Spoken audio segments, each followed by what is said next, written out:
बड़ा प्रोटेस्ट रखा गया है। प्रोटेस्ट जो है वो वक्फ बिल के अगेंस्ट है। All India Muslim personal law board उनके साथ और भी लोग जो है इस प्रोटेस्ट में शामिल हो रहे हैं। उनका कहना है कि उनकी राय को ऐड नहीं किया गया, उनकी चीजों को समझा नहीं गया। ये केवल सियासी तौर से विरोध हो रहा है। अभी तो एक्ट भी नहीं आया।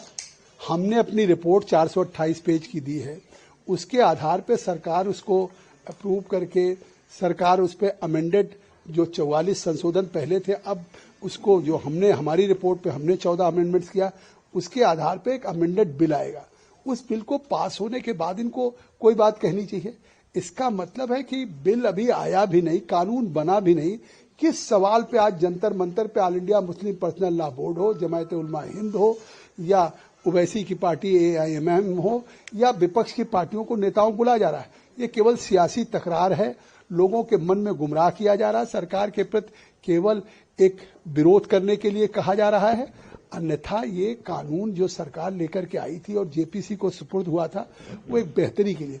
लोग कह रहे हैं जंतर मंतर में बैठ के साहब हमारे अख्तियार DM को दे दिया जाएगा। कहीं नहीं DM को। अगर कोई डिस्प्यूट होगा वक्फ की प्रॉपर्टी के साथ और किसी का चाहे किसी सरकार के साथ या किसी और के साथ, अब DM को अधिकार नहीं होगा। DM से ऊपर चाहे कोई राज्य सरकार का सेक्रेटरी होगा, कमिश्नर होगा। और यहां तक कि ट्रिब्यूनल में अगर कोई एग्रीव्ड है तो उसको हाई कोर्ट सुप्रीम कोर्ट जाने का उसको अवसर मिलेगा। और बेहतर कानून बनाया जा रहा है।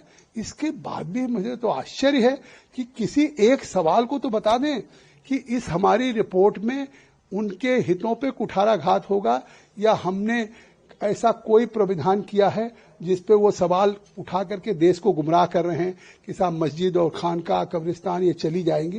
ये केवल देश को झूठ फैलाना है। जी सब वक्त प्रॉपर्टी को लेकिन वो लोग इनसिक्योर हैं। उनका कहना है कि हमारी जमीनों को जबरदस्ती छीना जा रहा है और खासकर जो है हमारी जो रिलीजियस प्लेसेस हैं उनको छेड़ा जा रहा है। और साथ ही ये भी है कि किस तरह से हम लोग को जो है दबाया जा रहा है। और उन्होंने बोला अगर हमारी मांगे नहीं पूरी होती हैं तो शाहीन बाग या जो और प्रोटेस्ट हुई है CAA को लेकर इस तरह की प्रोटेस्ट की जाएंगी। देखिए, वक्फ की जमीनों को कोई छीनने नहीं जा रहा है।